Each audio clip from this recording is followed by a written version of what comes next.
There is a version of you that didn't make it. The car that stopped inches from hitting you. The illness that almost turned serious. The night you made a decision that could have gone very differently. Most people call that luck, but there's a theory, one that actual physicists take seriously, that says something far stranger was happening in those moments. In 1957, a physicist named Hugh Everett proposed that every single moment, reality branches, every decision, every event, every outcome that could go one way or another. It goes both ways. Each possibility splits into its own universe, running parallel to ours.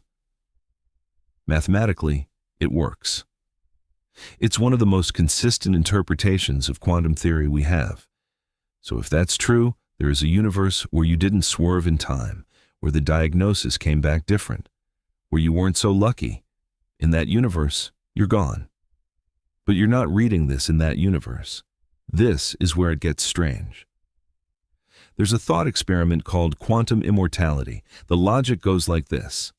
If every possible outcome happens somewhere, and consciousness can only exist where it survives, then, from your own perspective, you will always find yourself in the branch where you lived, not because you're special, not because the universe is protecting you, but because the only version of you capable of experiencing anything is the version that made it through.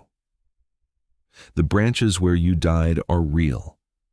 Other people experienced them, grieved them, but you slipped, without knowing, into the next branch, the one where you survived. And you've been doing this your entire life. Think about the moments that almost weren't, the time you were running late and missed something that would have hurt you, the split-second decision your body made before your brain caught up.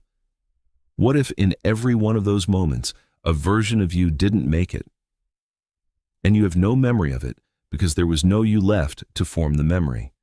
You just continued in a world that looked identical, no gap, no seam, no way to tell the difference. If this is true, then the you that exists right now is not the original. There is no original. There are only the versions that kept surviving. And every single one of them thought they were the real one. Because from the inside, every branch feels like the only branch. You cannot feel the deaths you've already died. You have no access to the versions of yourself that other people had to bury. All you have is this moment, this unbroken thread of consciousness that has somehow continued. And you have no way of knowing how many times it almost didn't. If quantum immortality is real, then you are in a very literal sense unkillable, not your body. Your body is fragile, and it knows that. But the thread of being you, it never gets to experience its own end. It just keeps going, branch after branch, each one feeling like the only one.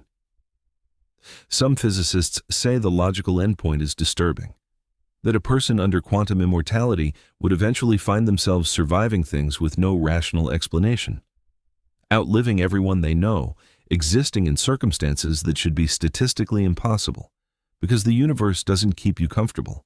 It just keeps you conscious. So here's the question you're going to sit with. How many times have you already died? There's no way to find out, no experiment you can run, no memory you can access. All you have is the fact that you're here. Somewhere, in a branch you'll never see, there are people who remember you differently. But you don't live there. You live here. And maybe that's the strangest thing about being alive. Not that it ends, but that from the inside it never does. If this broke your brain a little, drop a comment with the moment in your life that could have gone differently. And subscribe. There's more where this came from.